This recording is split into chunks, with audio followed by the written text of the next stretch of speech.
একবার এক বৌদ্ধ সন্ন্যাসীকে তার এক শিষ্য জিজ্ঞেস করে, গুরুদেব, আমার মনের মধ্যে সবসময় নেগেটিভ চিন্তা ঘুরে বেড়ায়, কিভাবে আমি এই নেগেটিভ চিন্তাগুলোকে নিজের মন থেকে দূর করতে পারবো। গুরুদেব সেই শিষ্যের কথা শুনে তাকে নিয়ে আশ্রমের পাশে থাকা নদীর ধারে গেলেন। সেখানে গিয়ে তিনি সেই শিষ্যকে একটা ছোট বাটি দিলেন।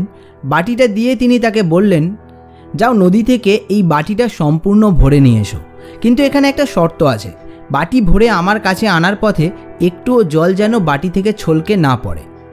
শিষ্যটি গুরুদেবের কথা শুনে তার থেকে বাটি নিয়ে নদীতে জল ভরতে চলে গেল।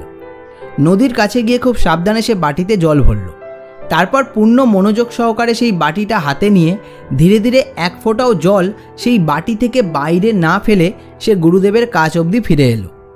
গুরুদেব তারপর তার সেই শিষ্যকে জিজ্ঞেস করলেন, তুমি যে এই নদীতে গিয়ে জল ভরে আনলে, আচ্ছা তুমি কি জল ভরে আসার সময় খেয়াল করেছিলে যে তোমার চারপাশে কি কি গাছ ছিল?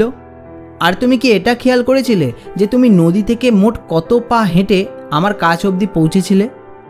শিষ্যটি শুনে বলল, না গুরুদেব, আমার সম্পূর্ণ ধ্যান বাটিতে রাখা জলকে মাটিতে পড়ার থেকে বাঁচানোর ওপর ছিল, সেই জন্য আমি আর অন্য কোনো দিকে মনোযোগ দেওয়ার সুযোগই পাইনি।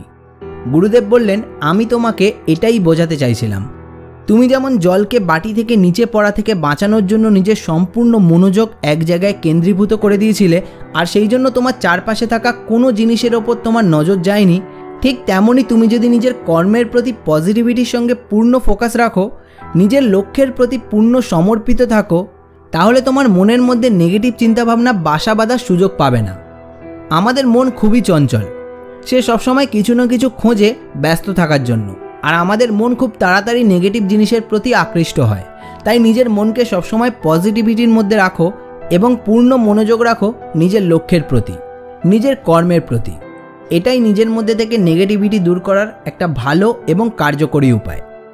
তো বন্ধুরা, ভিডিওটা ভালো লেগে থাকলে একটা লাইক ও শেয়ার করে দেবেন এবং এরকম ভিডিও আরও দেখার জন্য এই চ্যানেলকে সাবস্ক্রাইব করে পাশে থাকবেন। সবাই ভালো থাকবেন, সুস্থ থাকবেন, দেখা হচ্ছে পরের ভিডিওতে।